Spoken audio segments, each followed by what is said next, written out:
Talking about the complicated relationship of free individual and the state.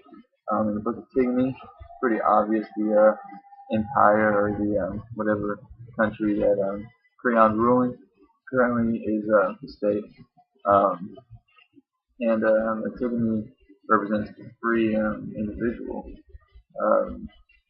It's kind of funny that the state they have so much power because it's the king at that time, and what he says goes. He's the dictator, and he's got all these minions and people that do what he says just because he's noble blood, and that kind of intimidates people and scares them off, and can even fool somebody into believing something that's wrong is right.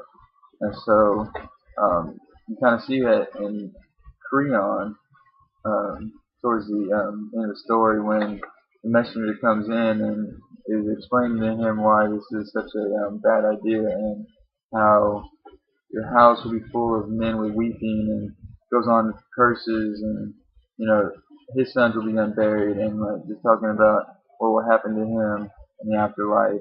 And it kind of dawns on Creon that he's not going to have this state forever or all this power. He's gonna he's an individual himself. So kind of freaks him out, and I think that's why he does the right thing. Um, it's just make it so complicated because they have so much power, and you can't really just challenge the empire like that, or Creon just has to snap his fingers and you're dead. Um, Fortunately for us, it's come a long way since then. Our society now, we still look up to one guy, the president, but I feel like he has a he represents himself as an individual at first, going through all the primaries and whatever, and we get to see him as for who he is, I guess, and we pick him, so that we have some say in our state today. But they do make it complicated by if you're trying to stand up to believe in something, and maybe the Constitution or something goes against your beliefs, and you try to stand up for that. They do make it a long progress to get anything done, and just time consuming for that. Now it isn't just it doesn't death's not you're not worried about dying though to stand up for our government. That's luckily enough. And kind of in my life, I would say I can relate a lot of this story back to my family, my household. My parents were, they played the dictatorship role, and my house was the state, I guess.